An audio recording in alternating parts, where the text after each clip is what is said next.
Hey everybody, welcome back to HitPoint, an anime news show, a niche news show, a JRPG news show, a show where Baku and I talk about anything and everything that catches our interest and or ire. We do stream live every single Sunday at 7 p.m. Central, 8 p.m. Eastern Time. We'll be previewing trailers, talking about rumors. We'll be talking about the super chats that we receive at the end of the show. Yeah, Yeah, that's right. we'll be doing all Yeah. kinds of stuff tonight, man. Baku, how have you been? I feel like I just saw you. Yeah, no, it's like, wow, amazing that we are doing this weekly. Weekly, I guys. know. We do this show weekly. Every single week. We don't skip them ever, and it's always on Sundays. Every Sunday. Except a little bit of house cleaning right off the bat. You know, so we've all been Sunday bros every Sunday, every single Sunday up till this point. Yes. But things are, well, as Bob Dylan would say, they are a changin'. Yeah, changing. Mm-hmm. Yes. And here's the thing, Baku's his waifu studies are taking him away from us on Sundays. So Yes. and because Baku is irreplaceable, and I mean just outright. Irreplaceable. Yeah. There would be a Baku shaped hole in my heart. If he'd take a cookie cutter and forcibly shove a Baku shaped just kidding. But all anyways, the boxes to the left. Yes. we are actually going to be moving our future shows from Sundays. So just a heads up that next week and for the next several during this next semester, we'll be moving our show to Mondays. Yes. Otherwise, same time, and we'll still be putting them, same place, and we'll still be on your various podcasting platforms of choice. So, that's right. Only difference now is we're going to start including some Monday news in those podcasts, which might actually be nice. I mean, we'll actually have like some slightly, because everything kind of shuts down over the weekend anyway. It might actually improve the timeliness of some of the news we deliver. Oh, yeah. Could you imagine? Imagine us being timely. Just amazing. Timely news. What? Talking about news that might have actually happened on that Monday. What a novel concept. Anyway. Yeah, what I would like to see is like a CNN, but like JRPG news. Just 24 hours a day, 24 round the clock. 24-hour JRPG news cycle. Yeah. We'll invite all kinds of Uh-huh. experts to talk about things that don't matter, but just Sure. to expand on a story. Like, did you hear what Yoshi P said? Well, we're gonna talk about this for the next 5 hours. I mean, Heck I feel like we kind of already do that a little bit. Would you guys be into that? 24 hours a day? What is Tifa wearing in this new coming game of Oh man, coming up, right? Oh Some my gosh. style news. Okay, amazing. Yep. Oh my gosh, is that a tan dress? Unacceptable. You're gonna gossip. Yep, just exactly. That's where we're headed. If with your support and continued watching, everybody, we can get there. I believe in us. Eventually, we'll build a news agency that does nothing but JRPG news. JRPG and then 24 hours. Oh man. Yeah. So let's go ahead and oh wait, we should whoa, wrong buttons. Whoa, buttons, whoa, all kinds of wrong buttons. So I no. meant to do this to say, change our thing. But actually it's time for us to already start talking about the comments that we've received from our last episode of HitPoint. Yes. And the person who I wanted to respond to first here, actually, I think I'm kind of curious about your thoughts on this, Baku, because it does involve Ryuga Gotoku. Dusty B says, I was pumped for Infinite Wealth until I read that New Game Plus is locked to paid DLC. Pretty scummy. What? Oh man, have you heard about that, Baku? I certainly had, and you've saved me the time to go through to add that as a news item. Dusty B, thank you so much for that. Yes, I have heard of it. I've heard about it, I should say. Oh, And was that an upcoming discussion topic? it was, but then I'm like, well, I mean, Oh, okay. here we Well, are. yeah, So we'll do it. yeah, I don't We'll need do to it do it live. again later. Yeah. So Infinite Wealth will not have New Game Plus as part of the game unless you purchase a paid DLC. I forgot what it's called. Give me 1 second. It's called the because it's not a news item, so I forgot. Oh, Oh yeah. the Master Vacation DLC pack, which comes with the deluxe version. If you bought that, I did not. So depending on what that DLC pack is, I may or may not even get it. Uh, Personally, I don't really care because I never New Game Plus any Yakuza game. I've never ever New Game Plus any Yakuza game. So Mm-hmm. I don't think this is gonna be an exception, especially because it's a paid DLC. As to why they're doing this, I have no idea. It's like uh, New Game Plus, quite frankly, to me, New Game Plus is a feature that not enough people even use anyway. Like, I'm That's gonna be very honest. that Like, is my first inclination. Like that used to be yeah. something I used to do a lot back in Oh the yeah, day. back then, when there are way less games, when I replay a game over and over and over again, New Game Plus was great. Oh yeah. Like Um, there did you know? yeah. I recently found this out. There's something only like 15 turn-based RPGs on the Super Nintendo. Like that came out in the United States, that is. Hmm. Yeah. I should qualify that because I Yeah. feel like the look you gave me was just a little what? Okay, yeah, they came out in the US. It was like only 15 or so. Um and like when you were only getting 15 turn-based RPGs in a Hmm. console like life cycle, then yeah, New Game Plus was like that was huge, you know? I feel like Yeah. that replayability, but now we're getting 15 every 6 months, it feels Yeah. like. Uh See, the meta now mhm. is, trying to let you do everything you want within a single playthrough and you move on, That's right? true. That's Yeah. it. And if you did want to come back, it wouldn't be like a new game plus necessarily, Mhm. right? But you could just like chapter select or something. Like, Yeah. that's like another There solution to new game plus is chapter select instead of like new game plus, there like are like near certain automata. games Yeah. that I think that the last game that I New Game Plussed was Dark Souls, which has a kind of an interesting New Game Plus mechanic. Hmm. And I feel like the way that Dark Souls plays lends itself really well to a New Game Plus sort of Yeah. scenario where they just beef up the enemy difficulty, and like Hmm. it's a lot got to do with like the player's mastery of the Yeah.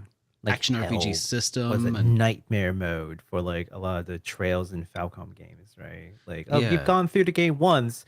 How would you like to go through it again? But like nightmare mode, as long which as I they don't which I lock extra definitely see value. content, as long as they Yeah. don't lock extra content Hmm. behind New Game Plus, Yeah. like that, I think really I grinds hate my those. Those gear. those are the worst. Yeah, Hmm. those are the worst. Like for example, one recent game that I want to give it a really good score, but it's just like little things here and there keeps grinding my gears.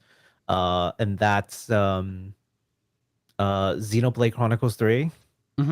There are some after stories which you can only do uh after you've completed the game, right? So in that sense, it's like a new game plus kind of situation. Is It's it not new game considered plus per se. is it considered Yeah. a canon event? Because I think that's also Uh, one of the other things that grinds my it, gears. it, Is it's the same. It's in the same vein. Like mhm. you have to. It's locked behind after you completed the game, and you go back and they pretend that the game has not been beaten, and then they give you extra content, and then you're just like, okay, why couldn't you just give me this before? But whatever, right? Whatever. Yeah. But So it's just devil's yeah. advocate, if I could throw this in there, because I Mhm. because I also just thought of this. Chrono Yeah. Trigger, this Hmm. was I think the game that introduced New Game Plus. I could be Hmm. wrong, but I feel like This is like brand Certainly new. one of the first, if Yeah. not the first. Yeah. Yeah. Hmm. And several of the endings are locked behind New Game Plus as well. Hmm. But that's Yeah. just the endings because of the way that you can choose to do the endings, but not. And Right. I don't think that necessarily any of them are considered canon, but you can get like the Hmm. developer room endings. Same with Sea of Stars had a similar sort of deal with New Game Plus. Or actually, Hmm. it wasn't even New Game Plus. It was just something you could do after beating the game. Yeah. So, yeah. Yeah, I'm not a fan. I think nowadays the games should just let you do everything in one playthrough, Hmm. and everything is just there. So, Increased difficulty is perfectly fine. yeah. I think that's cool. But as far as like content's concerned, like characters and classes and skills and anything that you can like use and utilize in the game, any Hmm. game mechanics, should just be in one playthrough. Like, what are you doing? Yeah. Now, obviously, I don't want to make it sound like I'm like a new game plus hater. I don't subscribe to it, but I wouldn't be against people playing. Hey, it's your game, it's your time. You do whatever you want. Hmm. Like I'm not judging the new game plus crowd. Yeah. I'm just speaking personally. It's not a thing that bothers me. However, and this is huge. I want to make it very clear. I do feel like it's a very scummy move, and it doesn't make sense. What I wanted to say in completing my thought is that in my mind, New Game Plus is not even like a thing that people utilize that much anyway. Yeah. So Hmm. what are you doing? Sega, basically, or RGG, because now you look like really bad. Even though you're making a change that's not affecting a whole lot of people, you've made it so that you locked away a feature that isn't in high demand, but at the same time, it makes you look terrible. Like, what's the pros and cons? Like, what's There's your gains and costs, right? there's Like, that definitely doesn't make sense. yeah. Like would you rather they just not offer New Game Plus at all? Like I that's would rather they didn't offer it because at least they don't look terrible. mhm. Yeah. Like locking functions away that doesn't require a lot of development. Like what? New Game Plus, what's the crazy development cost in doing New Game Plus? Letting Mhm. people restart the game and carry like basically like some stuff over is not a huge undertaking. I Like you already think made the game, I think right? that what I will say is that I agree. I can see kind of their perspective that like if only half of the people who play the game currently I put up a poll when we started this discussion and Hmm. it's about 50-50 right now. Hmm. 45-55, but it's really straddling that line. If only half Hmm. the people do ever use it, and you know, if we're only developing this feature for half of our clients, would it Hmm. make more sense to use those resources elsewhere, even if it's just something really like I don't know. Right, but and to your point, but Mhm. that's like a do or don't statement, not a Exactly. should we lock it behind a DLC like question, But here's the right? other thing. Yeah. If you do tie it to Mhm. a DLC, suddenly you have some income that you can allocate toward that development, right?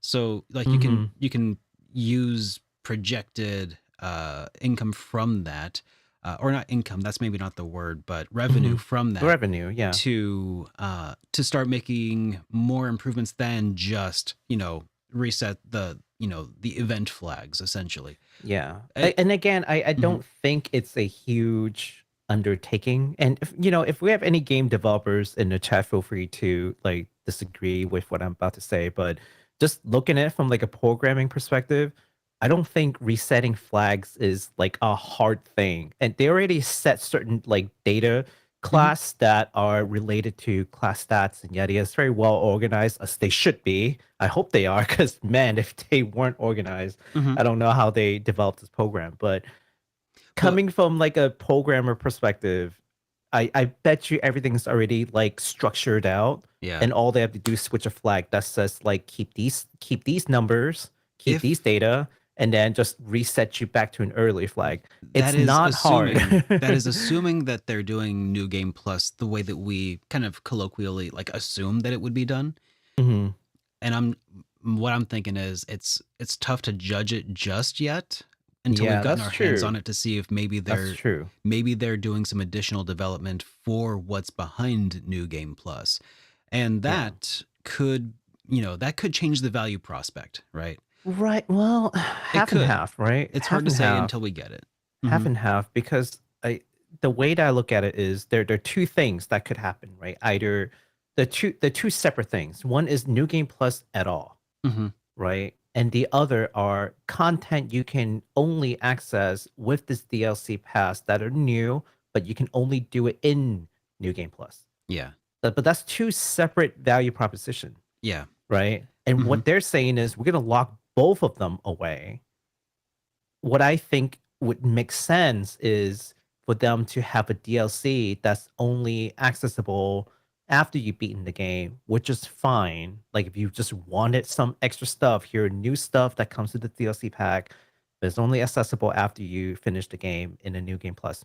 Perfectly fine. I would hate it, but whatever, right? So, But I but have, yeah. like this wild idea in my mind, and I don't think that this is necessarily what they're doing, but assume that the first playthrough will be played through entirely from the perspective of the guy from Kasuga. Okay, Mhm.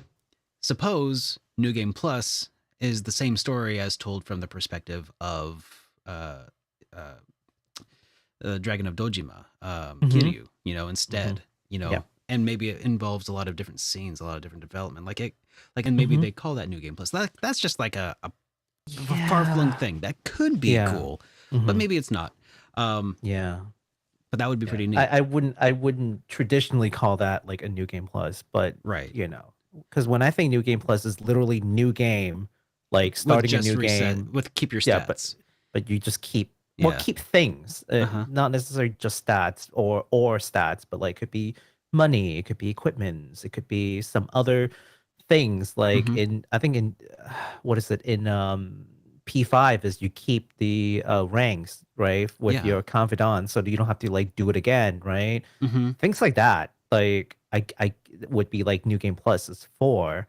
Um but again, I just don't think it's a smart move for them. Yeah. Now they're At least, getting all this negative press yeah. for what? At the very least, it was poor. Like at so if it was the sort of situation that I described, Mhm. then their mistake was naming it New Game Plus for sure. Yeah, Um, absolutely. Yeah. so the other thing though that I will criticize them for Mhm.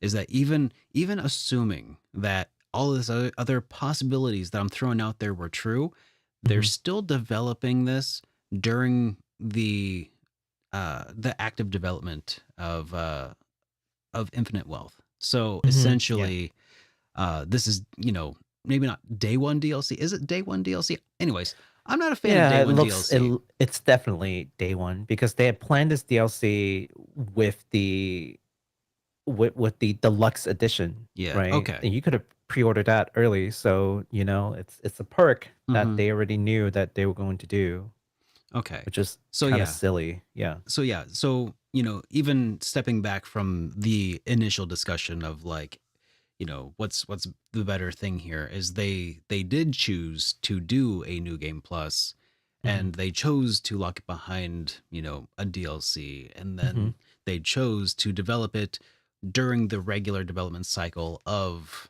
the game that they sold, and so they chose to sell you an incomplete version of the game by default. So In my mind, that's what they did, and yeah. that's the part that doesn't give them more benefit because it's like it's like I said, like the DLC, it could be two things. It could be either it's just just a new game plus nothing else, which is extremely scummy, or the DLC pack actually includes other like additional content, et cetera. But even then, I'm like, why did you bundle New Game Plus in there? Like Yeah. that DLC should stand on its own with the additional content that is purely optional, right? Yeah. And I'm fine with that. It kind Uh, of reminds me of Bethesda and what they did with the Fallout games. Well, mm, Fallout 3 mhm, specifically, where at the end of the game, like you just kind of die. I mean, spoilers for a mhm. 18-year-old game now. Right. But basically, you were also capped out at level 20, I think, and then eventually, sometime down the road, they released DLC that allows you to continue beyond the end of Fallout 3, and your level cap gets increased to up to 30. Mm-hmm. Um, like that did not feel scummy to me, Mm-hmm. but that's also, a little bit different than what I would expect from like New Game Plus. Yeah. But maybe they're doing something cool with this too. I hope Mm. so, but Mm. it's hard to criticize it until we see entirely what it entails. So I'm just kind Mm. of, Yeah. I don't know. That's my mild take. Reserving my full judgment for when I see it. I But feel for like, now, mhm, that's where I stand. yeah, and I'm reserving my full judgment, especially because I feel like up to this point, Yuga Gotoku and Sega have been really good about not nickeling and diming their fans. Like when they Mm-hmm. gave me, or not me, but everybody who had the PS4 version of Yakuza 7 an Mm-hmm. upgrade, a free upgrade to the enhanced PS5 version of the game. Like Yeah. that's really cool of them. And that's Mm-hmm. why I called them bros in my review of Yakuza 7, because I felt like that was just Nice gesture, yeah. a really good gesture, yeah. And it's not something that we've seen from a lot of other developers. Mm-hmm. So I I want to give them the benefit of the doubt until we Mm-hmm. see what happens. Well, I've heard that they locked New Game Plus behind DLC in Japan and they just gave it to us for like a dragon, and now they're just doing that like across the board. So I don't know. That's what I heard. I haven't had time to look into that to see if that's a true claim, but if it was, then it's not like they hadn't done it before. So there's your like, precedents that you can examine against. Uh yeah, which again, to your point, like, oh, they've done some stuff that really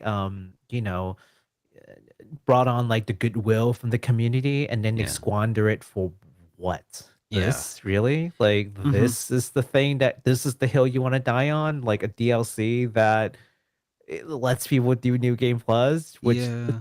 honestly, again, I really don't think affects that many player, but at the Yeah. same time, But it just, like it just makes you look terrible. Right? yeah.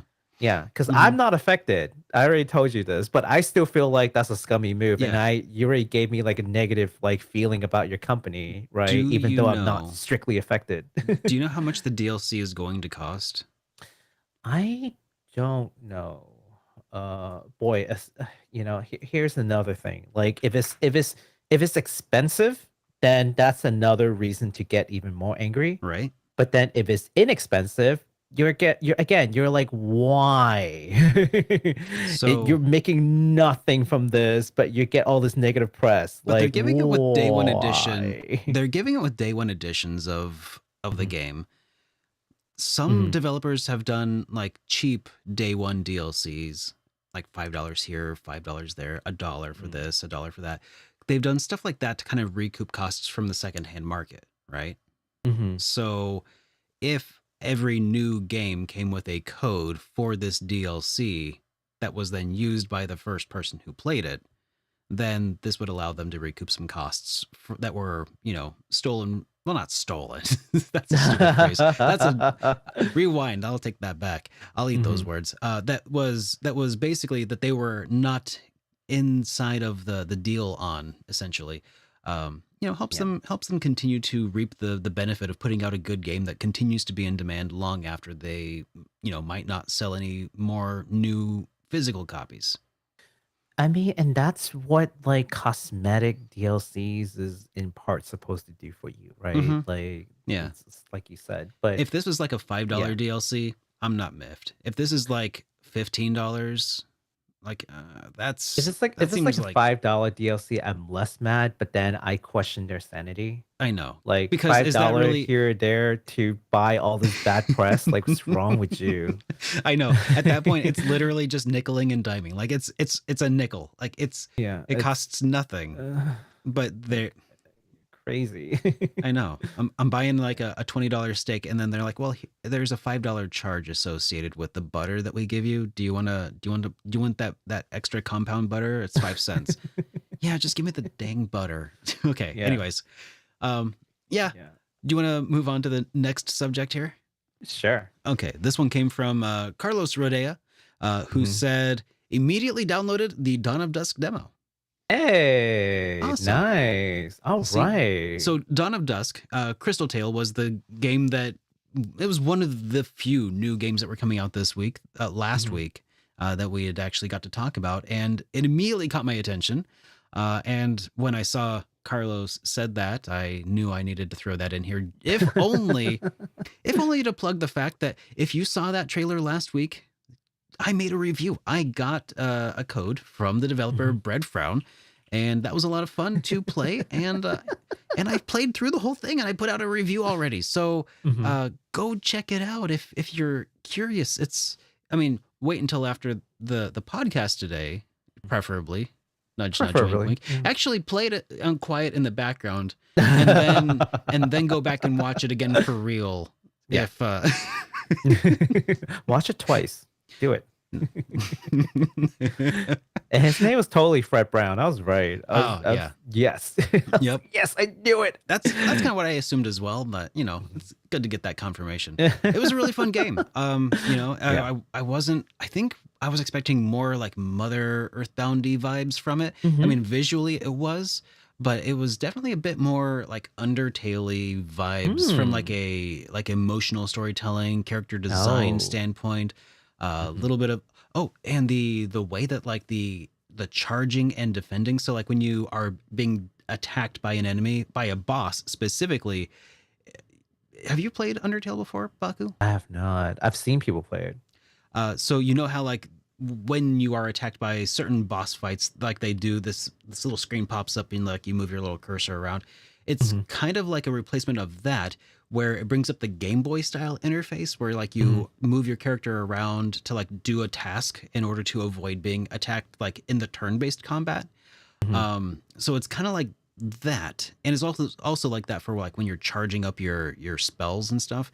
It's Okay. it's actually really engaging. It's Oh, wow. mostly like an action adventure game, like a Zelda game, Mhm. but then the bosses are turn based. But then half of the turn based combat is an even more different little action adventure game within like a single room. Mm. It's really interesting and unique. So, Mm. yeah, check out my review Okay. and you'll find out more information about it. I love it. I love it. I especially love the immediately downloaded thing because I think half the reason why I like, streaming different games or talking about these different games is like I want to encourage people to, play these games. I want to show people these games that if they are huge games, like I don't know, like a Dragon or Final Fantasy, I want to like, join the hype train and be excited with the Oh, I people know. who are in the crowd. Hmm. Well, when it comes to like an indie game that no one has ever heard of, it's more like I saw this, it looks really cool, and I hope you can, get behind it too. And then when I see people go like, yeah, immediately downloaded it, and I'm like, sweet, I've done my Yeah. job, like so good stuff. Yeah. Yeah. And I feel like this is one of those games. Mhm. And this is one of the reasons that I really like diving into indie titles and reviewing them, despite the fact that they don't, uh, as far as like YouTube videos go, they don't draw in the masses. Um, Yeah. but that's okay. They're worth it because from the perspective of myself as an enjoyer of RPGs and a reviewer of them, I play a lot of RPGs, and it's the indie spaces that are really like changing the genre and pushing boundaries in new and unexpected ways. And I feel like Mhm. this is one of those games that really feels like it's doing something different from every other RPG out there right now. You Yeah, know, like absolutely. it definitely took inspiration from another trailblazer for sure, but it's also Mhm. like not just like emulated it and like stopped there. It's like, okay, this, but then also this. And I like that. Mm. Yeah, absolutely. All right. All So right. next comment we got here came in from Japanimation Man, who said, when I first saw the trailer for Doom 3 way back in the early 2000s, I decided that graphics had come far enough. I think this is in reference to when I was talking about like how much more graphic power do we need. No new improvements would make games any better anymore. And by that, I mean that everything a developer would ever need to visually communicate to the player was now totally possible. Ever since I've resisted the new console generations, I only accepted PlayStation 3 and 360 because they updated things to HD resolutions. I never wanted to upgrade from that generation, and I still have no interest in upgrading past my PlayStation 4. The only thing that will force me to upgrade is when new games just stop coming out for my current systems. And I will heavily consider jumping ship for PC at that point. Good stuff. Look, PC gaming is definitely the way to go if you can also take on, like, if you can live with the bad things that come with PC gaming, then that's fine. What do you think are the bad things that come with PC gaming? If you The fact that it's a PC. Fair. Okay. It is not a purpose-built machine. It's built for general usage for many different things. There are a lot of things that can go wrong with a computer. You and I are both well aware of that. You can turn off the PC, turn it back on the next day, change nothing, and it just dies. You're just like, what happened to you? Which part of you broke? Yeah. So there's a lot of things. There's like no like one place where you can just be like, yeah, let's just send it to you over to wherever. I of all the consoles I've ever had, okay, and I've never owned an Xbox, so don't give me the Ring of Death thing. All the consoles I've ever had, none of them have ever like severely like break down to the point where I can't use it. I mean, it might glitch, it might crash. But Yellow Light of Death maybe on PS3. Yeah. Yeah, it resets and then it's fine, you know. The like, more closely they resemble a PC, it's like the less reliable they become. Have you noticed that? They're more moving gears. There are more ways for it to go wrong.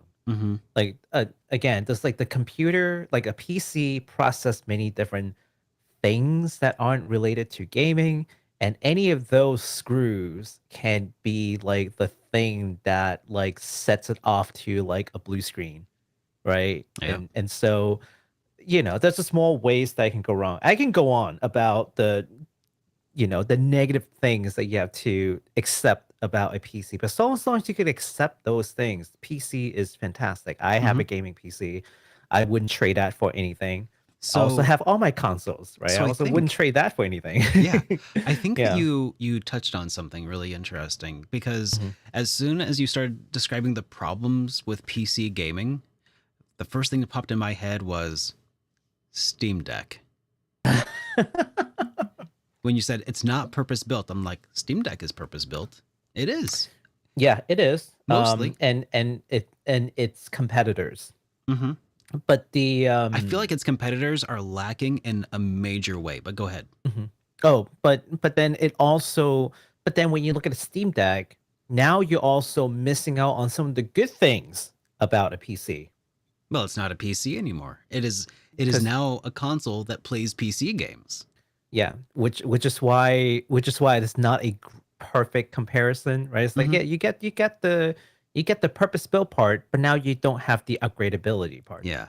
Which makes PC so great is upgradability. You know, the graphics card's not good enough, pop on a new one, right? Yeah. You got a great graphics card from over the Christmas, but your CPU is lacking because it's 10 years old. Get a new motherboard, new CPU. Put that graphics card back on, boom, it still works, right? Yeah. Like you can incrementally upgrade your system. You can't do that with Steam Deck. So trade-off, you know? Yeah. So the thing that I alluded to before about what the Steam Deck has over its competitors right now is software. And by the software, I'm not talking about the games that it plays, but rather the Steam OS that is on the deck. That is Linux, super lightweight in comparison to running full fat Windows.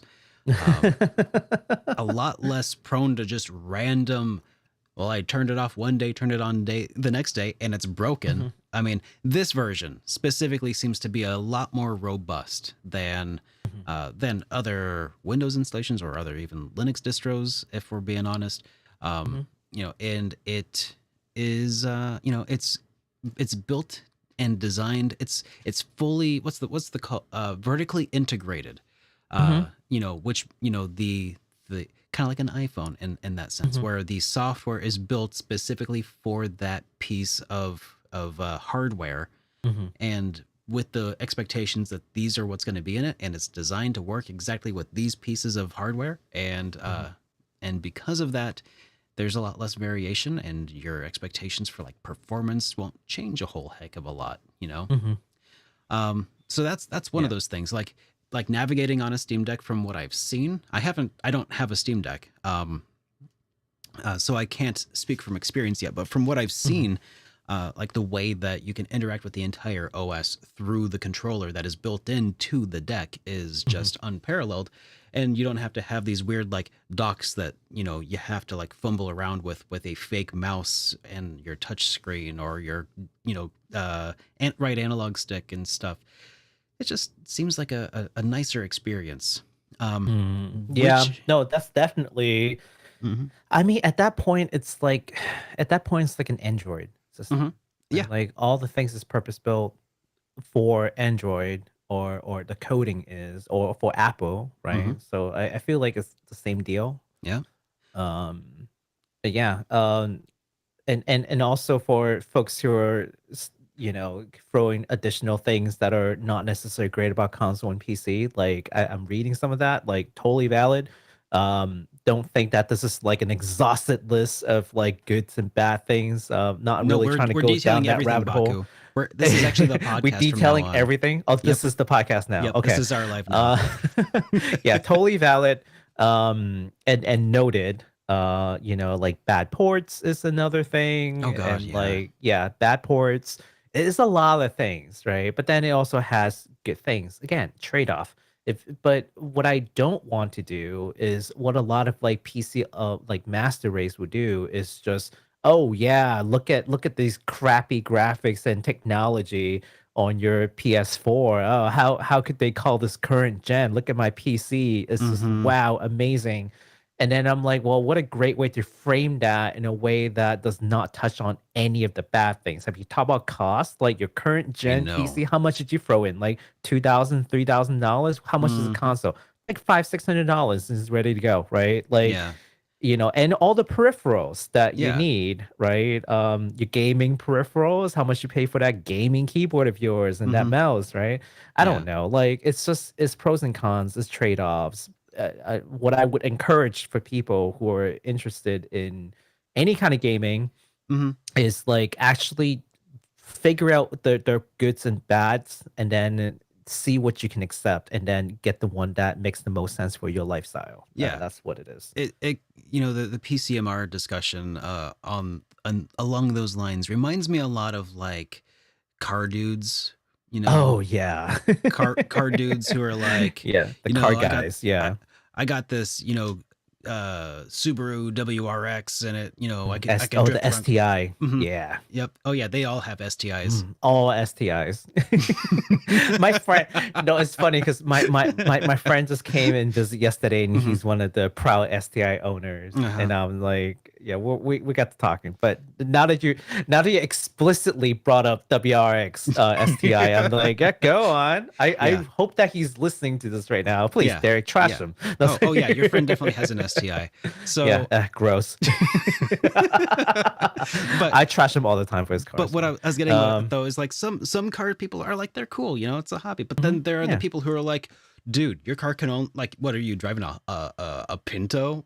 Mm. Why even bother A Honda driving? Civic? Ugh. I know. Why even bother driving? It's like, well, Yeah. because I have to get places, like one way or another. Like, I I could, look at those people taking public transit. It's like, yeah, gotta Mhm. commute. Like just because there are, Right. better, objectively like more fun ways, or slightly like more scenic ways, or Mhm. things that get your heart pumping a little bit better, doesn't like mean that like everything else is a waste of time. Mhm. Like it's a very it's such a weird It's a mindset for weird people to get gatekeeping into. Yeah. thing. Yeah, Oh I my just don't god. understand it. And Yeah. and it just proliferates everything these days. It's so frustrating. Um I've recently gotten to a new hobby mhm, that which is like custom keyboard building, and now I'm surrounded with like maybe 7 keyboards near me right now. yeah. And it's the same thing here. It's like every hobby is the same thing here. I Mhm. saw this one post. This one guy was like, I don't understand why people keep buying these budget boards. I know. And by These rubber budget, domes, what the heck, people? Why even have fingers if you're gonna type on that?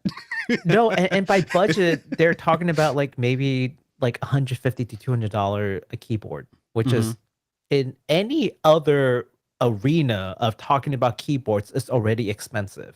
Yeah. Okay. Look at any other, ways to talk about keyboard. If it's not a mechanical keyboard, if it's not custom mechanical, the only other place that you can get that high of a number is if you look at Topre, which is like the Real Force keyboards. They're like 250 a pop. You can look at like really vintage keyboards like the IBM whatever. They Oh can yeah. go for however much, right? But that's like an antique Mhm. situation now, Yeah. right? But if you just want like a Razer, like top line Razer keyboard, what 260? It's like $200 around that same price range, right? It's already like the best that company will offer you, right? But no, custom mechanical keyboard goes like to like 1,000 plus. Like Oh I've yeah. seen like $1,500 for like I don't know, like a Jane or something. Mhm. And so the person was asking like, oh, I just don't understand why people keep buying these budget board. Like I get getting one, but after that they should really just save their money and get like a real mechanical keyboard, like a really good one, like 700 and above. And that person got flamed Good. to oblivion, on Reddit, which is like one of the few times I'm actually proud of the people in the hobby. He Mhm. got flamed mercilessly. But yeah, so all you gatekeepers out there, shut up. Let people enjoy the hobby the way that they want to. Okay, relax. We're So not all you.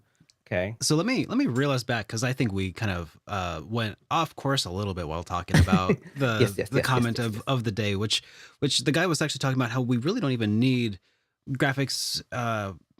Basically, they have a PS4. They're Mm-hmm. reluctant to upgrade beyond it at this point, and Mm-hmm. and I think that there is some things that the PS5 can do that I don't even take Mm-hmm. advantage of right now that could Mm-hmm. be interesting. Mm-hmm. HDR content Mm-hmm. is when it works, which is hard to get working on a PC with everything. Just throwing that out there. But when it Mhm, works, it can offer some really awesome effects. mhm, I think that just God, and the ray tracing mhm, when that works, like when you have mhm, like when I went to visit a friend who had a PS5 and they were mhm, playing the new Spider-Man on it with, mhm, ray tracing on 4K mhm. HDR. I'm like, okay, that definitely looks better than my PlayStation 4. like you can Yeah. obviously tell, but I think though the point stays that like you don't necessarily need those things in order to tell a compelling story or to Mhm, really like make interesting gameplay. mhm, At this point the boundaries that they're being pushed with graphics are not really like it's just degrees now of photorealism. mhm, It's like they can do a lot with what they mhm, have right now. It's just how photorealistic. Like at a certain point, it's gonna. I think gameplay in general is going to. Uh, Games are going to start aiming for a specific style, and mhm, and that's what they're going to be aiming for, and not necessarily replicating real life. That's where I would like to see things go. mhm. Um, Oh, and also the other reason I brought up the whole like Steam Deck thing earlier is because I ordered one. Mhm. Yeah, yep. I finally bit the bullet, and You did. Wow. Okay. and I'm getting roasted in my comments where I posted Yep. about it No. because because Right I now, they're roasting you. because I got because I got a second hand one, Mhm. and I spent $400 on it You see, because it came with the expensive. dock because it came with Okay. the dock, and it Mhm. was the 256 gig model and not the Mhm. 64. buying the cheapest one, the cheapest 64 gig model you can buy from Steam right now is for limited for it's limited in stock is $350 plus tax and plus shipping. So with the dock would have came out to over 470 for me. So I saved $70, got the better model and a dock included. So I'm pretty happy with what I got. But there are some people who are like, should have got the OLED. Why no OLED? I'm like, dude, I'm not Linus from Tech Tips. I ain't got money like. Do I look like we don't got money bags sitting around, dude? Like things are expensive. Yeah, and the funny thing is, I'm also mostly buying it just for YouTube and for like everybody else who keeps telling me that I should. I kind of don't anticipate that I mean there's going to be some utility to it that is going to be fantastic as a reviewer and for capturing and such, but also I got this feeling that it's not going to be as revolutionary to me as it is for a lot of people who can game elsewhere, because I do all of my gaming right here and I do it all on live at twitch.tv/SuperDerek RPGs for all of your RPG wishes come true. So as far as like Japanimation Man's like sentiment, I understand it. I don't agree with it, but I understand it. To the point, to the extent that like I have my PS5, I'm playing on my PS5. I'm playing even a game like, for example, P5 on PS5, 60 frame makes a big difference, right? Even just that makes a difference to me. To my eyes, they made a difference. Some games that are out on PS5 that wouldn't be possible on PS4 looks gorgeous, even with non HDR. Even on my 1440p monitor, like looks better. And I have a 4K TV right here that I bought specifically so that I can take full advantage of my PS5. Yeah. I barely use it, right? So it's kind of like I'm half and half. Like it's not big enough of a jump that I'm like exclusively gaming on this TV that I got. It does look better, but the convenience of me sitting in front of my computer and playing on my computer monitor, it's like it's pretty good. It's good enough, right? But I definitely see the diminishing return, like between PS1 to PS2 to PS3 to PS4, like the jump in fidelity is graphics, fidelity that I actually care about is diminishing. Oh yeah. Yeah, it's leaps and bounds all the time, but how much of that do I care about? Right? So I'm starting to care less and less. It's not to the point where I wouldn't buy a new console yet. And that's the part where I'm like, personally, I don't agree. But I definitely understand the sentiment. Yeah. And there will probably come a point in the near future where I just like don't really care anymore. Like, does it look better? Sure. Do I care? Not really. Like, because now you're asking me to pay more money for marginal gains that I don't really care about. But what's interesting is that, you know, Japanimation Man and myself and you are three people, right? And we have different opinions. What I would like to really see is like the aggregate. How much does the market truly cares? Like all of us combined, us an entire pool of people, how much do we actually care about these incremental gains in graphics fidelity, barring processing power, because some things you can only do on a PS5, like seamless map changing, right? I think what game was it? Like was it Clunkers or something in Clank? Ratchet and Clank? Ratchet and Clank. Yeah, they had a new game. Okay. Where the developers talked about, okay, so they like shoot a portal, they go through the portal. It's like a time change thing. They shoot another portal, they come back to a like the completely original different zone. Yeah. And they're saying like they wouldn't be able to do that with previous gen technology because the processor simply cannot load these assets the way that they had put it. So in that sense, and this is now not talking about graphics, but talking about generation of tech. So there's still that consideration that we have to consider. Yeah. Which to his point, like here, if you can no longer release game on this console, that's when that technological limit is reached. Now upgrade totally makes sense. But we have to think about like, okay, sometimes not just the graphics with these consoles, it's like also the processing power thereof too. So Yeah, that's they're interesting. tied. Yeah. All right. Well, let's go ahead and move along here to the, well, I was going to say to the voicemail, but we didn't get a voicemail again this time, but that's all right. I still believe in you all at home. If you want to leave us a voicemail, we will listen to it. If you send it to us at 785-337-3805, or if you want to avoid, international dialing fees, you could also just send us a voice file to hitpoint@superderekrpgs.com, and we'll respond to it here too. If you want to have a really good chances of us going into a deep dive like we did for these 3 comments. Otherwise, we do respond to the best comments that we see in the previous week's chats. So this was a lot of fun. Enjoyed responding to a lot of these. So yes, now it's time for us to talk about some of the new games that got announced, right? yes.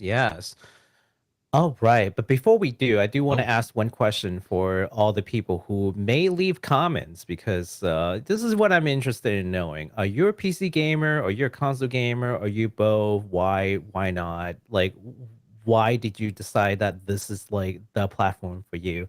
That's what I'm pretty interested in hearing what our community is about. Like, what's the makeup? Are most of you guys console gamers? Are most of you guys PC gamers? What are some pain points? Like, let us know, you know? Yeah, and definitely leave them as comments after the show. I know you can't leave comments right now. Yes. And I gotta be honest, they're gonna get lost if you just drop them in the chat. So put them in there down below, and 100% gonna get lost here. I want to be able to read them the next morning when I'm at work and having a sip of my coffee, and I'm reading through the comments and thinking about and really giving like meaningful responses is what we would love to do, which we can't do if you just put it in the comments right now. So, in the chat, in the chat, All so right. just wait until after the show. All right, so new game announcements. This is exciting. Okay, first game that I want to talk about with y'all today comes from D3 Publisher, and it's not an RPG, but it's so interesting to me that I just had to bring it up. Okay, and the game is called. Okay, are you ready? Yeah. The title. Yeah. It's called. Yeah, you want those games, right? So here you go. Now let's see you clear them. That's the title of the game. So Man, let's take a look at the video. Let's take a look at the video. I wanted to clickbait that title so bad. I was going to put it up like Baku and I are going to talk about those games. Those games. And yeah, we are going there. Okay, let's go ahead and let's check out this trailer. Yeah. Take a look at it, and I'll explain to you what you're looking at. Okay. Oh, that's a little bit loud.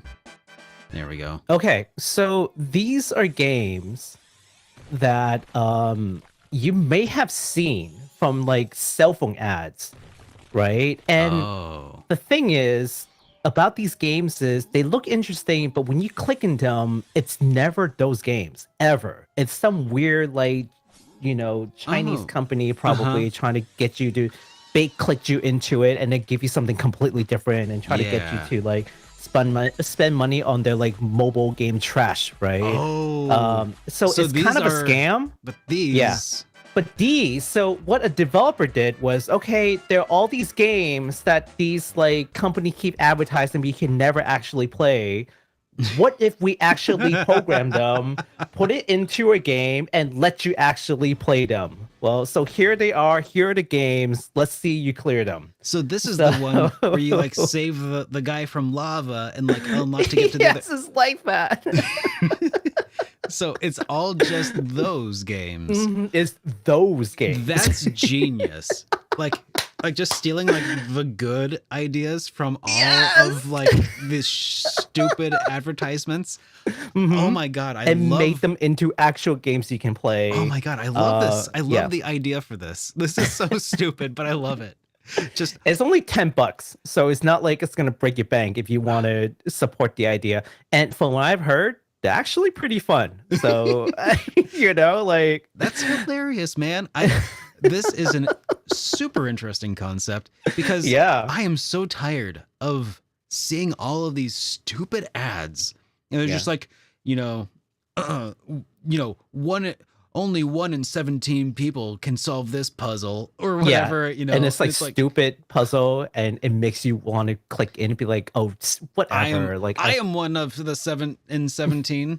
Yeah, no, don't do it. yeah, Stop. yeah. Don't do it. Don't do it. You're gonna regret it as soon as you Oh click my in. gosh. Yeah, never click in. Yeah. Yep. But basically take those games and then they're like, okay, well here you go. Here's the game. Why don't you actually play it, right? Oh my gosh.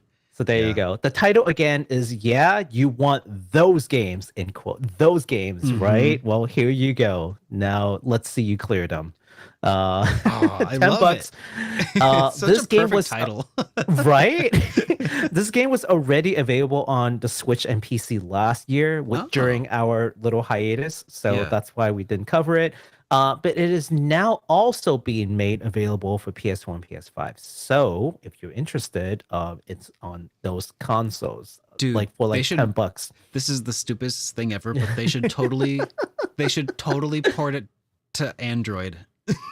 Oh, jeez. And you can actually play the cell phone game look-alike on your cell. Like, Oh my god. I don't know if that would work or not, but that would be really I interesting. worry about the scam company hijacking it if you put it on Android. Oh, that's Yeah. true. That's But they can true. block it pretty well on like the other markets, maybe. Okay.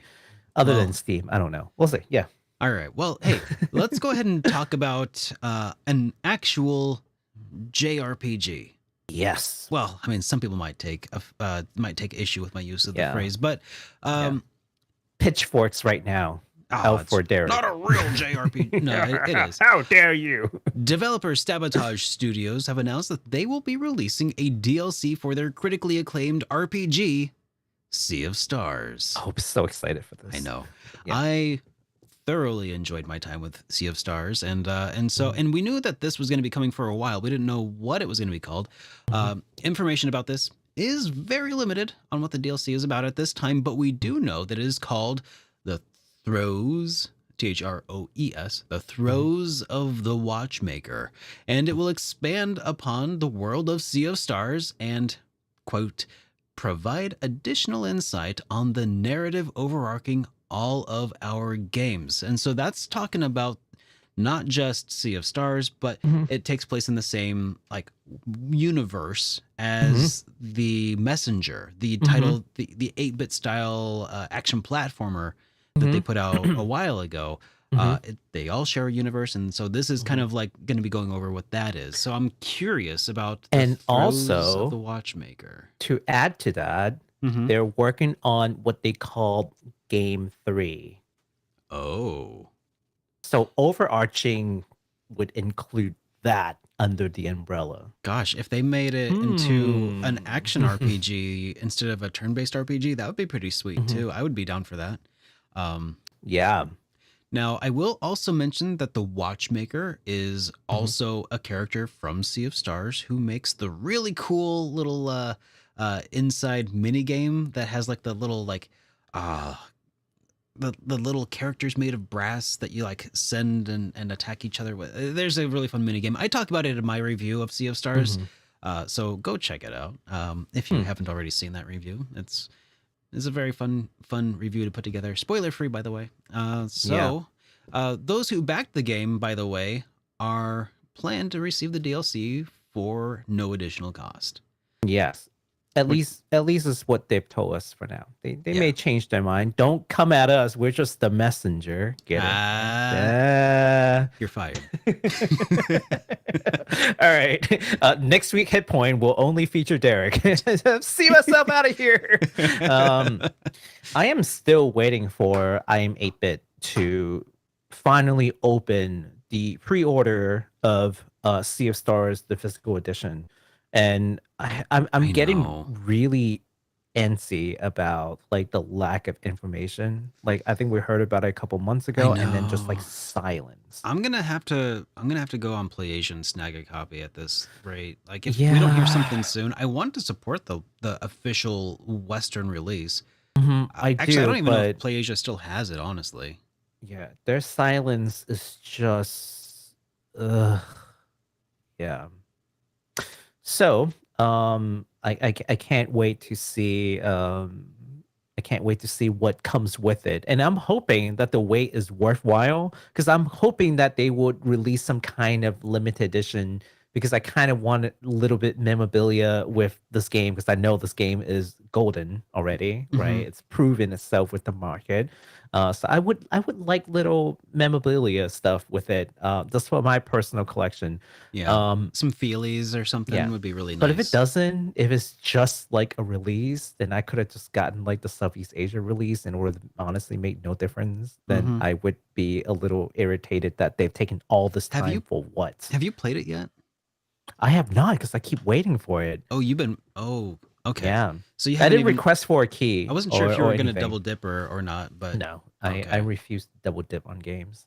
Mm. I say that, but then I've totally triple dipped on like Persona. So, but those are physical copies, and I've sold them. Like I bought a PS5 version, I sold the PS4 Yeah, version, or like East, I bought a PS4 version, I you've still haven't played upgraded. it. Hmm. So I bought a PS5 version, sold a PS4 version. I can't do that with a digital copy, Yeah, that you makes know. sense. So again, things about digital copies that you can't do. Yep. Yeah. But I'm excited. All right.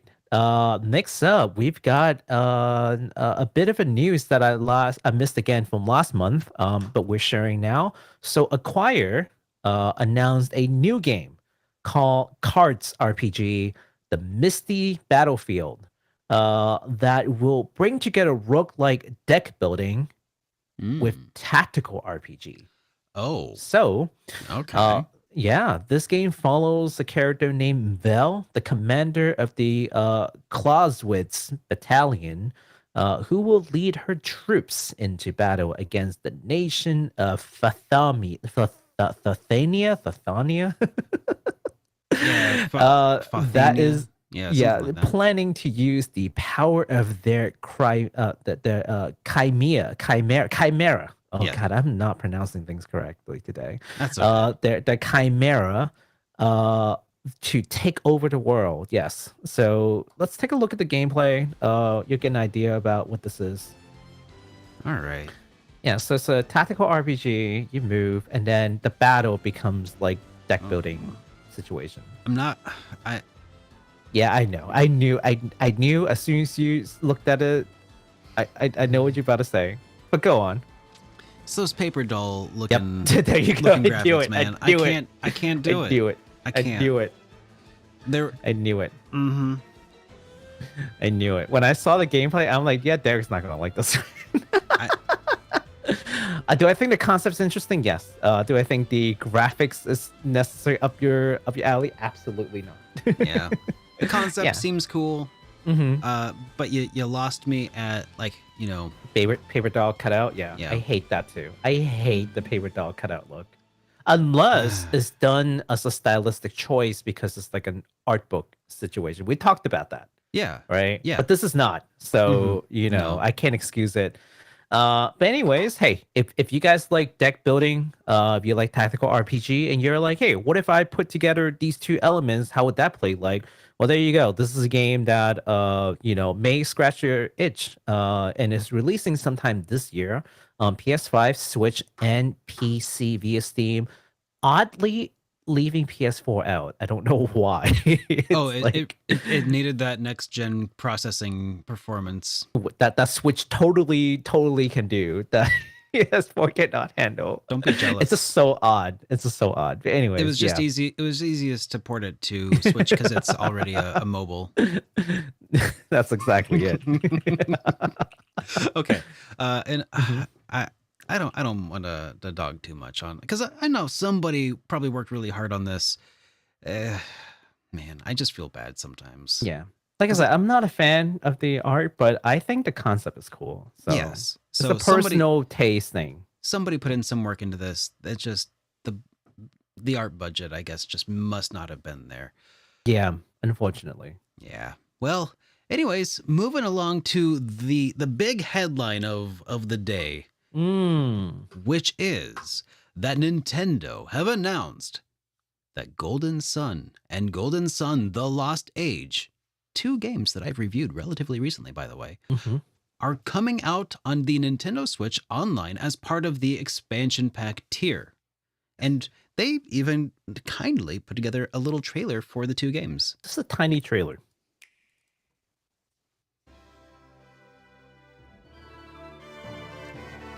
It's got that 3:2 aspect ratio.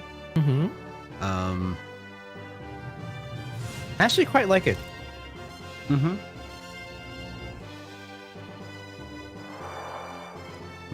Discover. I don't think it's any like. Did they remaster the graphics in any way? No. This is just what it looks like. Nintendo Switch Online is basically just their online emulator. Oh, okay. Yeah, so like they do that for.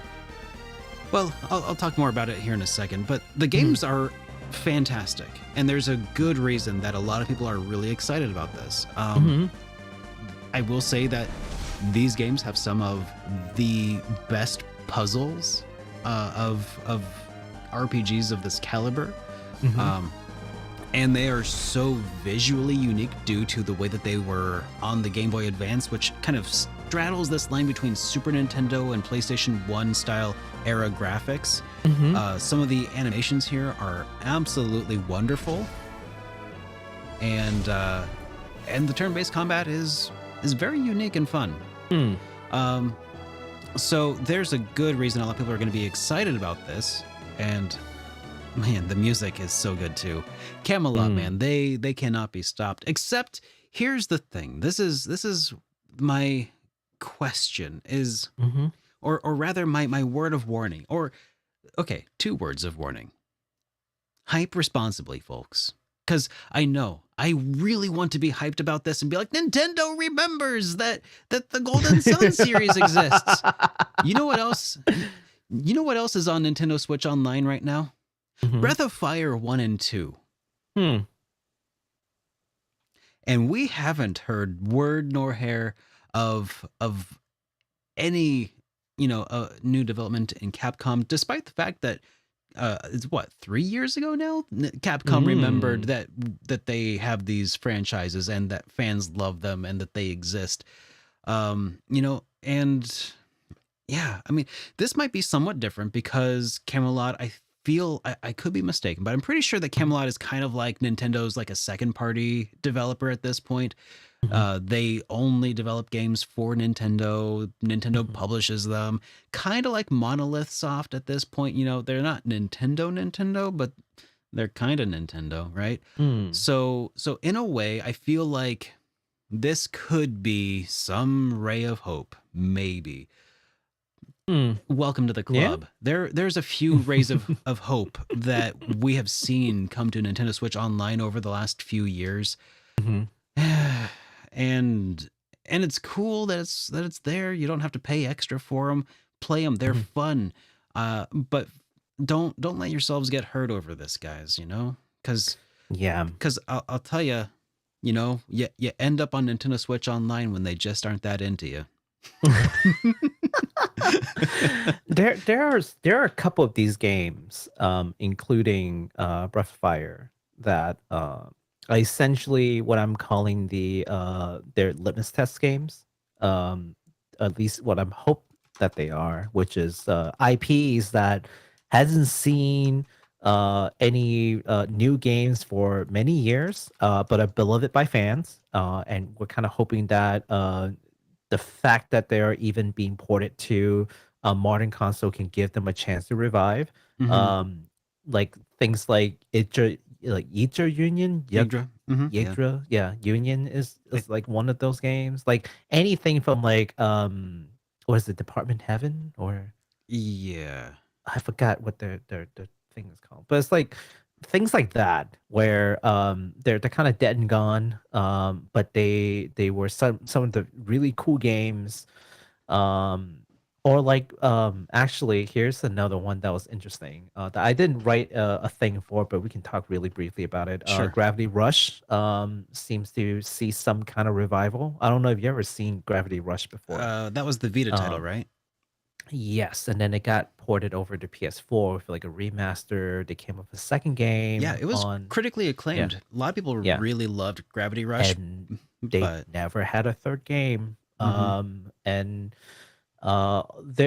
it seems like Sony might be making a movie with this internal studio called Torchlight.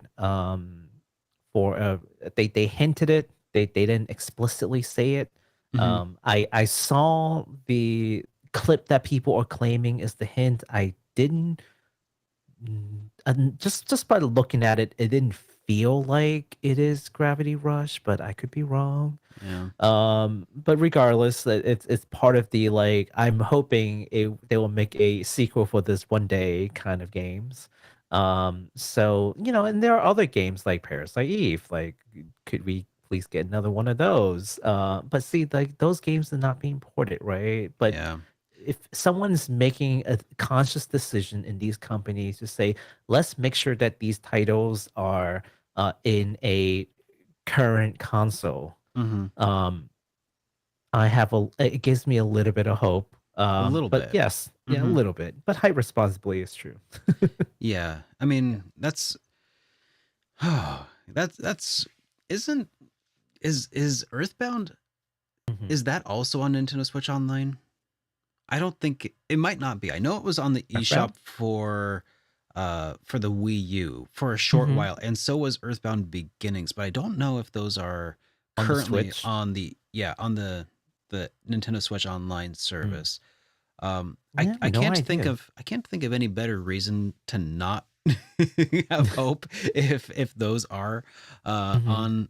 on the Nintendo Switch Online service, because I feel like there's not much happening with that IP. I feel like if we were getting remasters that actually took effort, more Hmm. effort than like uploading a ROM to a service online, like if it took more than just like uploading like a 32 megabyte file into Nintendo's Hmm. services and like writing a couple of blurbs, like if they actually ported it to run natively on Switch, Hmm. somehow, like that would be more encouraging to me. Like, um, and I don't know. I would love to be wrong about this though. I really hope that we do see more come from the Golden Sun games.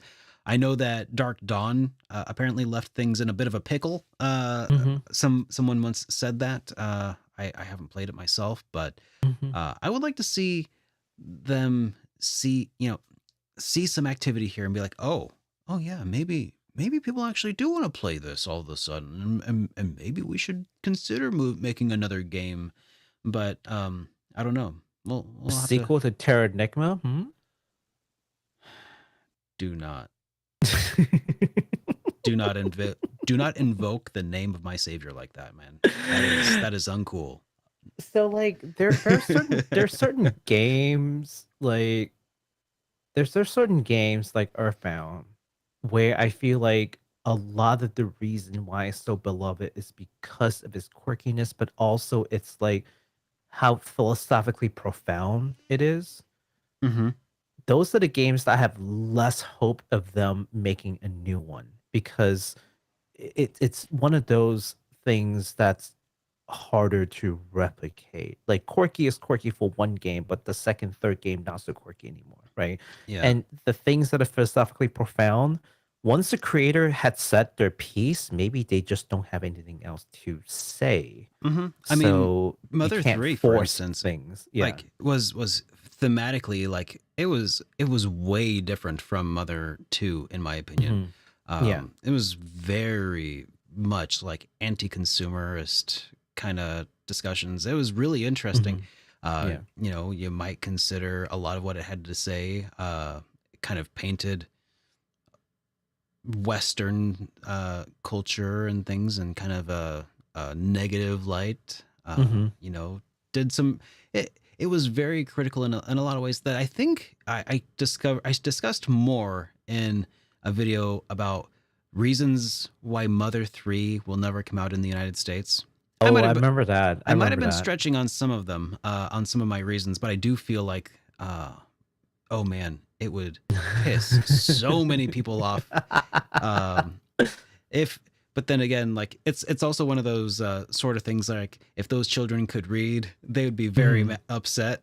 You know, it's like Mm-hmm. That's right. the people it would probably upset aren't likely the kinds of people to be playing, you know, Mother Mm-hmm. 3 in the first place. Um, Yeah. but you know, so, anyways, yeah, Yeah, Nintendo Switch but Online. It's cool. It's a sign of life, but it's mhm. not a particularly good one. Mm. We'll wait. We'll wait to see if if Nintendo will grace us with another Golden Sun, providing that the numbers are good with Yeah, this expansion yeah. pack Knock on here, wood. right? Knock on Yeah, wood. knock on wood. All right. Well, let's talk about a game that does not depend on Nintendo. Developer Unknown X and publisher Alliance Arts announced a new Touhou project game called Marisa of Liartop Mountain, a new RPG where you play a series protagonist, Reimu, who will explore a mountain of books in search of her missing friend, Marisa. Let's take a look at this trailer. Alrighty. This is the anti Nintendo game because it is on Steam. It is a Dojin game, and it's like everything that's not Nintendo. Nintendo wants to DMCA this because it's so everything they don't stand for, but they have no standing. Yeah, no, this is like the most like un Nintendo thing. Yeah, Touhou Project. For anyone who does not know, it's like a series of uh Danmaku game, which is like a shooting game with like bullet hell games, right? Yeah. And this kind of have a little bit of a like what is it called? Paper cutout ish. But I like literally paper cutout. Like the enemies are literally It's just cut out part of of the a style. page. Yeah. Yeah, but it's part of the style, and I'm like okay with it. Yeah, but it's a turn-based RPG, as you can see. I can kind of and dig that though, because it's yeah, not all cut out, and they're not just like wiggling and waggling the paper around to make it look like it's animated. it's like a paper robot, right? It's like doing the Roboto, but paper, like Yep. 2D. Yeah. Exactly. So yeah.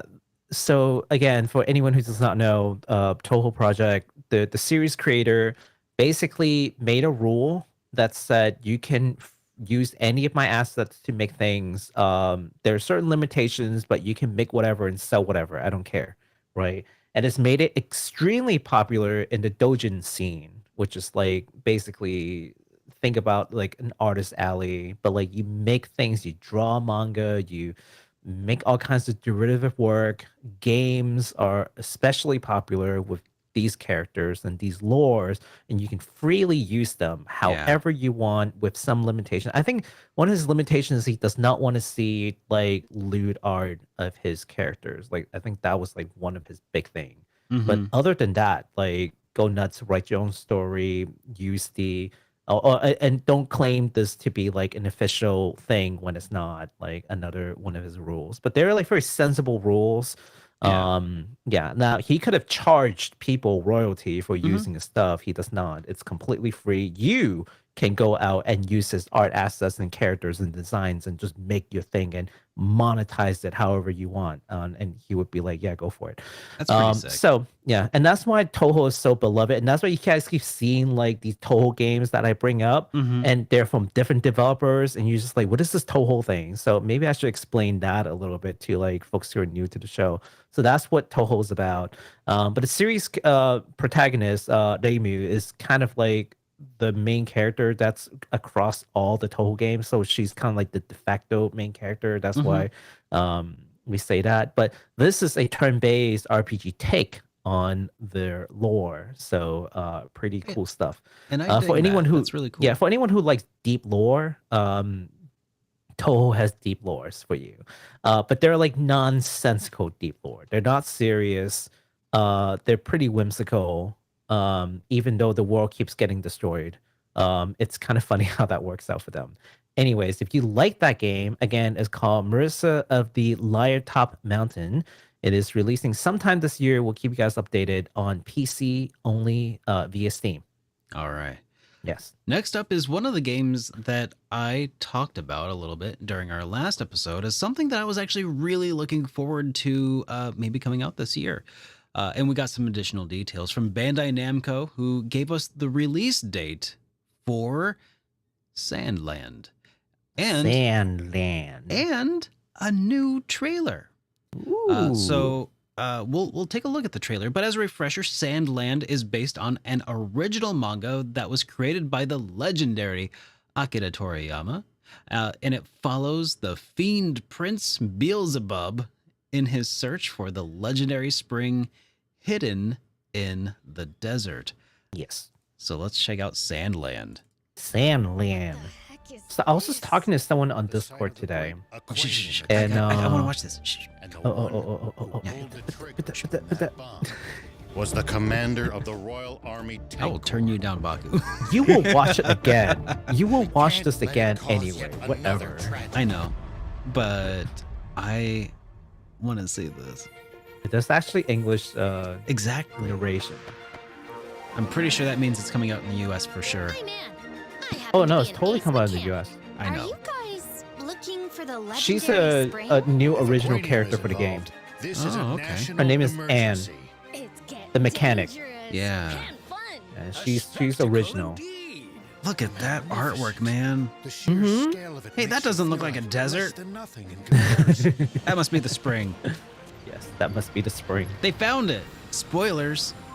Ooh. Man. Look at that.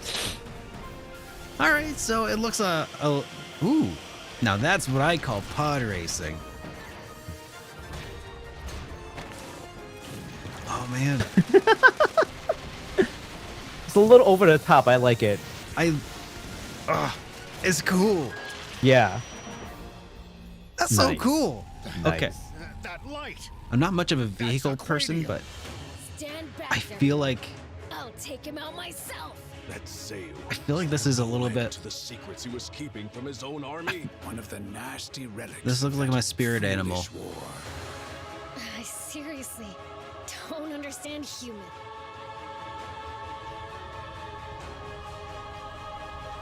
Oh my. Oh. Ooh. All right. What were you trying to say though? You were talking to somebody in your Discord server about something. Yeah, I was talking to someone on Discord, and they're like, I only saw the trailer twice, and I have no idea why I like this thing so much. Oh, And I'm like, I don't really know why I like this so much either. I'll tell because, you why. Okay, sure. Why do you think it is? It looks vibrant and fun. It looks wacky and off the wall. It looks Mhm. a little bit edgy, but it's not just like super serious melodrama.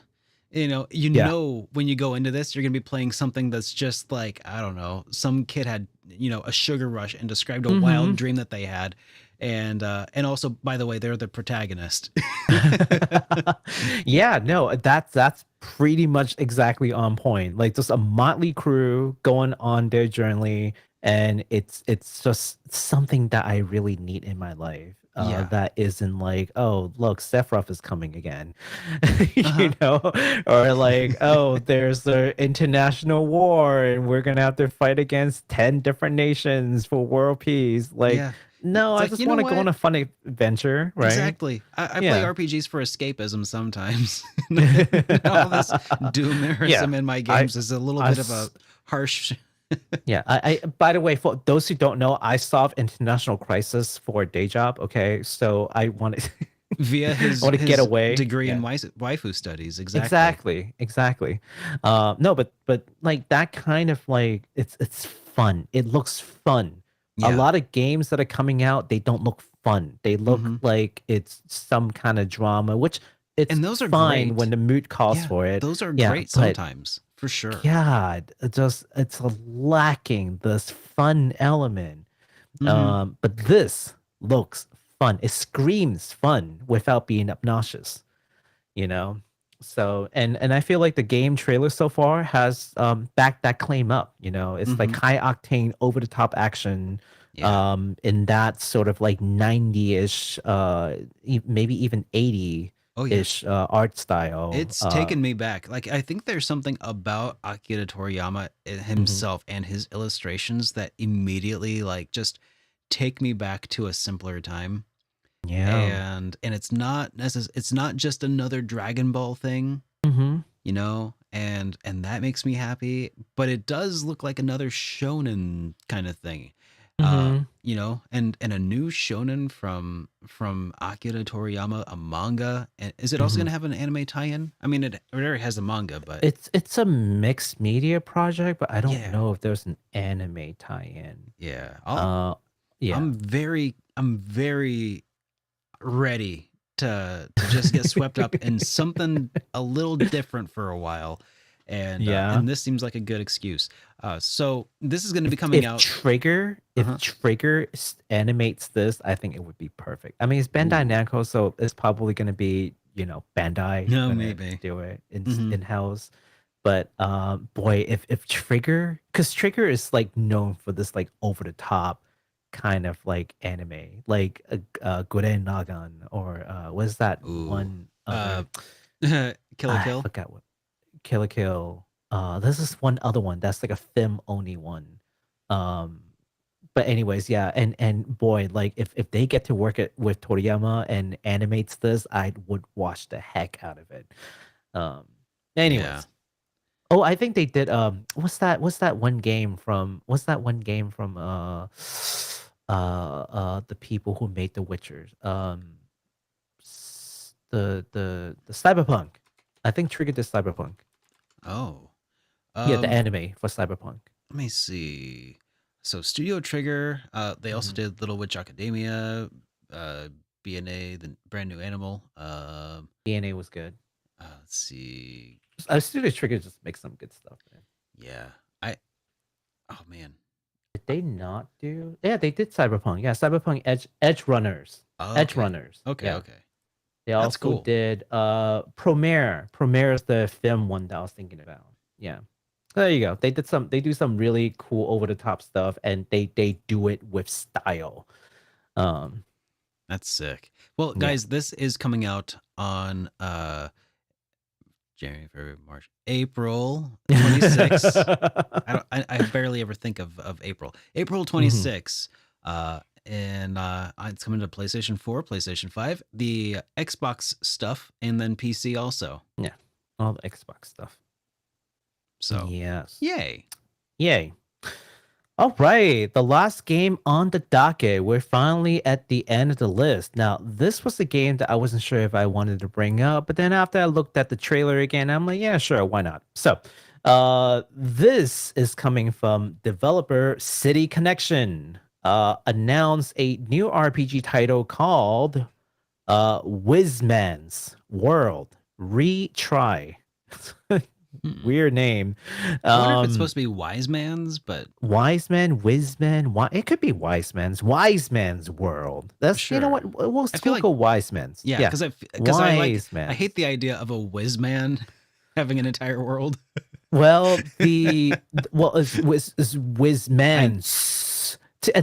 That kind of throws me off too. It's just like, wait a instead minute, it's that's not not the plural of wait. is it an apostrophe s? Is it a world that belongs to Wismet wise men? Okay, anyways. Well, see, the main character is a wizard. That's why I'm just like, Oh, so okay, he's I the don't. whiz man. Mm. Maybe. I don't know. Yeah, I see. I don't know. It's throwing me off like I- crazy. But whatever. yeah. As a Japanese developer, I'm gonna excuse their English. Now, this is actually a remaster of a 2009 Nintendo DS RPG called Wise Man's World by Jellico. Now, Jellico, for anyone who's been around long enough, you might have Oh heard of man. it, and then you're just like, what happened to them? Jellicoe actually filed for bankruptcy back in like 2013, 2014 It really timeframe. upset me at the time. They made one of Yeah. my favorite beat 'em ups for my series of beat 'em ups back on the Super Nintendo. What was it? Oh yeah, they made Rival Turf Brawl Brothers, and there was a third one that I never played as a kid. The Enforcers. Yeah, so it's the okay. trilogy. I think is called The Enforcers, and Mhm. it was a lot. This is a really good beat 'em up series. If you know, I mean, Well, go ahead. if that's the case, you're probably going to want to pay attention to City Connection moving forward, because City Connection purchased Jellicoe's IPs like around that time Yeah, when they filed for bankruptcy. So City Connection actually holds those IPs now. Mm-hmm. And 10 years later, they're making good use of those investments and launching this remaster. So let's take a look to see what they've done. All right. Yeah. If I pull this up though, and it's some whiz man, I don't know. 伝説のメーカージャレコが最後に送り出した RPG ワイズマンズワールドが14年の時を経て蘇る。もう一度崩壊と魔法の JRPG ワイズマンズワールドリトライ。 Okay, WiZmans World, he said. A WiZmans World. Okay, so you were right. Graphic. Dude, the Oh. graphics look way better. Like the portraits. They actually read that the Yes. portrait looks really good. Yeah. And it was originally a DS game, so they tried to turn a DS game into just a 16:9. Oh, We've but it talked about the works. challenge that's involved, so I want to see how they execute it. I don't know who music. that is, but they look cool. They redid all the music. Uh-huh. Oh, I was right, he is cool. Yeah, guitar and violin. They both are. That's sick. Yeah. Story. Story. ダンジョンに囲まれた町ウィザレス。 Dude. So like the people around the dungeon all lost their memories. So for once the main character didn't lose all their memories. It's the Oh. townsfolk who lost their memory. I kind of like it. Turn things on his head. Sure, I like it. Yeah. Yeah, is this coming to the US? Do you know? Okay, well, I'll get to that after we Okay, go okay. through this. Yeah. 彼の名はクラウス。彼もまた自身の記憶を失っていた。魔女ジゼルによって育てられた It looks クラウスは see like if they were doing this 崩壊となり with ダンジョン探索を許可され with Golden Sun, 彼は I would be 三人の hyped, 妖精 right? のような彼の Mm. 少女 Oh yeah. because this is That so would much be higher cool. effort. Like this, they've definitely put like effort into doing this. Yeah. It's not just like here you go. Yeah, you know. this isn't just a ROM on a Yeah. They website. redid all the music. They redid some of the artwork. They, upscale the like game graphics quite a bit. I think they made it smoother. Like they've done some stuff. They've changed the UIs completely. It looks great. Yeah. And they said that they also optimized the gameplay to be less tedious. So they Who it's, is this? Who is City City Connection. Connection? Mm. Have they been around? I mean, since they bought Oh, Jellicoe's City Connection's IP. been around. They have. City Connection's been around. Yeah. They never. Well, okay. I can get into that like afterwards. But Okay, sure. yeah. Let's, I mean, I don't want to interrupt the announcer, but I Oh, can't no, I understand don't- him anyway. yeah. No. Yeah. It's just like so the three. I think the three characters that you can control are like the God, that three looks like sick. homunculi. So Uh-huh. like basically you can absorb like monsters and then upgrade the homunculi, Yeah. and which is like the three fairies, Mhm. and then they can like join you in battle basically. Like those are your party members, Yeah. but they don't fight in their physical form. They fight in like a form that has been empowered by you absorbing like enemy souls. So it's pretty cool. It's kind of like a Mega Man kind of deal, you know? Yeah. I This think is- it's pretty awesome. Yeah. I'm gonna have to update my list of games I'm stoked for, but I guess I can. So you see, I saw this and I'm like, do I want to talk about this? Okay. So Yes, let's talk yes, we about your do. two questions, right? Yeah. The two questions are, is this coming to the US? And who the heck is City Connection, right? So Yeah. first answer, it is coming to the US and the West and just international. The reason why I wasn't sure if I wanted to include this was because for a while I wasn't sure if this was a Japan only release. Yeah. Because they've only been really concrete about Japan only release, which is coming out in May, by the way, in Japan. But from all the news that I've gathered, they do plan on having this out internationally sometime later in the latter part of 2024. Yeah. And they have an English page in Steam, which is a good sign that they Yeah. do intend on releasing this in the West. Okay. Otherwise, they wouldn't go through the trouble of translating it into English and having it on the Steam page, right? They'll Mhm. just be like, whatever, it's just Japanese, deal with it, right? Right. Which other games that I've seen that don't have the intention of being released internationally, they don't include. Now, again, they haven't I haven't find the announcement that has them say, yes, we're going to the West, which is the thing that holds me back. Yeah. But I do think that they will. So here So we are. Yeah. to quote the Magic 8 Ball, signs Mhm. point to yes.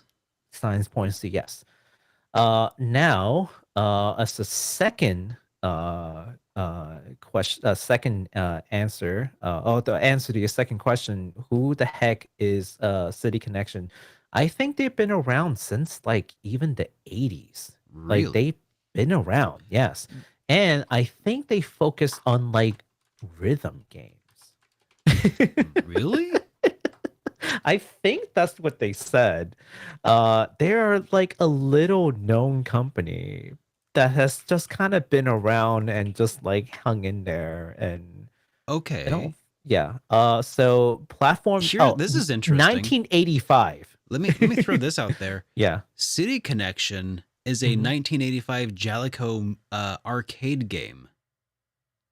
No, this is the game. We're talking about I the know, company. I Yeah. know. But there Mhm. is a Jalico arcade game called City Connection, and oh, that's why, geez. Yeah. and that's why it sounded super familiar. So I wonder, I wonder, Mhm. like, is this like kind of a sister company to Jalico? Okay, I found it. Okay, so I was wrong. They weren't around in the 80s. I must have misread that somewhere. But they have been around since 2005, which not a short time. Yeah. It's been almost 20 years, but they deal with retro games, remasters, and such. So they have done things like a bunch of things that we've not heard of. Psycho Shooting Stars Alpha, Never heard of it. Penguin Wars, Mhm. Akai Katana, Oh, that one. Yeah, I know that one. Avenging Spirit on the Switch. So not a huge studio, but Yeah. they have. It's not like they just came up It's- like 2 years ago. And it you know? seems like Yeah. they've got some particular interest specifically in Jellico. I mean, why else name yourself after a Jellico arcade cabinet, right? Maybe. I'm extremely intrigued here. Mhm. I wonder if it's like, oh, I want to do some digging. I feel like there's a good story here about some founder of Jellico who was maybe, broke off into their own thing and then created City Connection Company, and then Jellico You went know under and then they what? bought it. I feel like there's some sort of like thing going on here, because who else would buy Jellico's IPs? I mean, That's a good Harsh. question. harsh, Oh. but Mhm. I mean, it's they make good games, and this looks particularly cool. Okay, Yeah. so I'm looking at their lineup, and it's like a bunch of games that like you know no one would care about. No one here would necessarily care about. Yeah. Not to discredit them as a developer. But yeah, so interesting stuff, right? yeah, extremely That interesting. that game actually looks really good. So I'm just like, this game looks really good. I do want to talk about it, even if I didn't get like confirmation of a Western release. I still wanted to talk about I'm it. glad you did. It was Yeah. great for you to bring that up. Yeah, but I Wow. will, I'll look into this because I mean I see there. Oh, that's why I had a misunderstanding because I read I read the City Connection wiki in Japanese, and then I thought it was about the company, but it's not. Oh, It's about the game. Yeah. okay. That explains some of the weirdness, but that is wild. Okay, so sometime in 2024, coming to PlayStation, Switch, everything. Mm-hmm. That's Yeah. pretty dang cool. All right. Yep, I found it. It was formed in 2005. This company. Angelica went under in Yes. 2013, so like 8 years later. So if anyone wants to read it, this is what I'm reading. So in the summer of 2013, all of their license were inherited. Inherited. I mean, that's what the word says. Is Mhm. inherited. Mhm. Now it could be legally inherited in a legal sense, as in like they had purchased it, right? Yeah. So, Okay. Calidus Games. Okay. Okay. Okay. Yeah, I'll read through this later. I read the wrong thing earlier, Oh, don't worry so about it. that's why. Yeah, but now that I found the actual page, I'll read it later. But yeah, if you'd like, that Enforcer series, I don't know, maybe keep an eye on this company because I think they're Maybe starting to I make will. moves. Yeah. I mean, yeah, maybe I will, because I mean, Brawl Brothers and Rival Turf, they had some pretty stupid covers on their NES, Super Nintendo cartridges, but the games were a lot of fun and got a lot of nostalgia there for me. Yeah. Well, I am actually interested in this game because it actually looks pretty good. Yeah, it does. And the gameplay looks intriguing. Mhm. So we'll see how that goes. And that concludes all the new game announcements that we have to cover for you today. And that's pretty much everything too, except for one last bit. We did get a super chat from Still Alive. Oh my God, he's still alive. Yep. Yeah. he's leaving comments and he's still alive. Still alive. So, and they said, so I'm really enjoying Baldur's Gate 3 currently, and was wondering if Baku knew if the game is a hit at all with the Japanese market, and if possible, if there might be an inspiration for maybe future RPGs. Now that's an interesting question.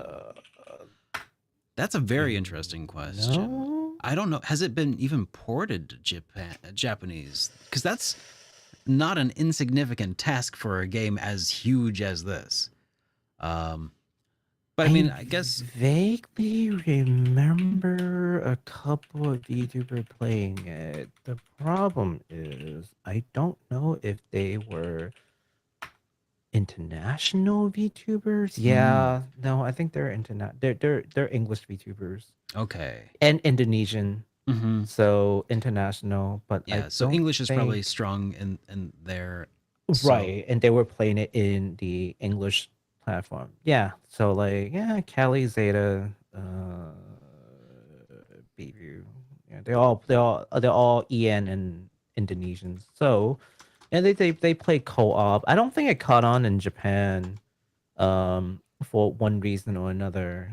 Either it is not their kind of game, or Looks it is like because there's no Japanese translation. I don't know. there was a localized version of Baldur's Gate 3 that was released on PlayStation 5 in Japan on December 21st. So, So it's fairly recent. yeah, Okay. it's only had about a month, little less than a month to really catch on there so far.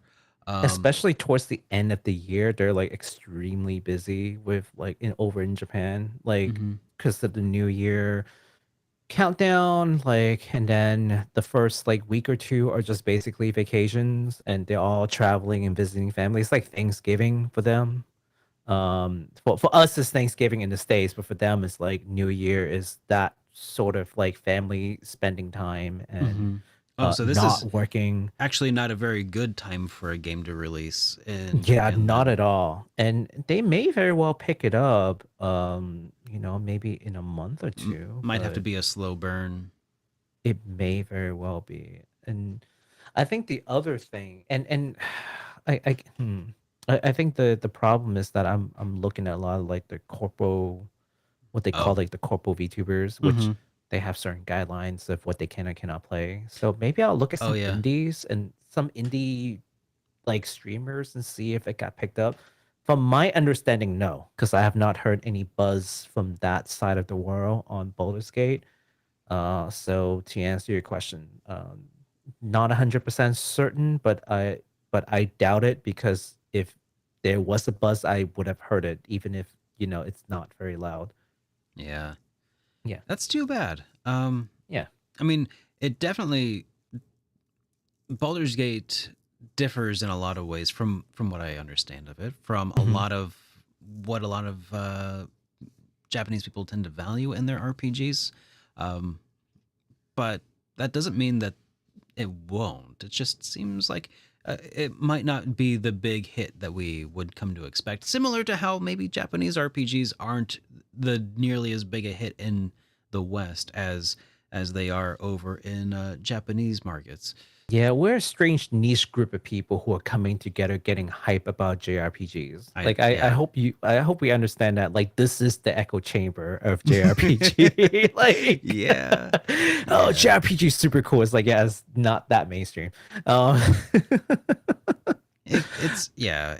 We could be a bigger crowd though, and I Mhm. appreciate all you being here and Thank you supporting so the much. show and just making our lives more fun to hang out and yeah, bringing us all together. It's you guys at the end of the day who we do the show for. So I yeah, just mean this to say that we're the chosen ones. we We're are the chosen ones. we're JRPG elitists. Well, I wouldn't call us elitists. Yeah, No. no. Yeah, Boulder Gate is out in no, it's definitely out in JRPG Japanese. MR. I'm looking at it. I'm looking That's at us. it. It's interesting because it's got a 0 rating of Z. I don't know what that means. I don't think I've ever seen Oh, that. like Is it just like mature? maybe it's not rated or Mm, No, it Mhm. has to be rated if Oh. it's released in Japan. It's Or 0 over for 18. Okay, so Oh. it's probably it's mature rating. Okay. So that will stop some of them from streaming. It's I'm rated sure. O for old people. All right. Yeah. Well, guys, it's been fun, but I think that we'll go ahead and wrap up the show here tonight. But if you liked what you're seeing today, make sure you get subscribed here or followed on whatever podcasting platform of choice you may be enjoying us on. And we will catch you up on Monday. Not this Monday, not tomorrow. Mhm. Not tomorrow. No. Next Monday, we'll see you all Yes. then. And I hope you all have a good, happy, and healthy week. And I'll see you guys next time. Have a good night, everybody. Good night. There's the button. Bat, bat, bat, bat, bat, bat, bat.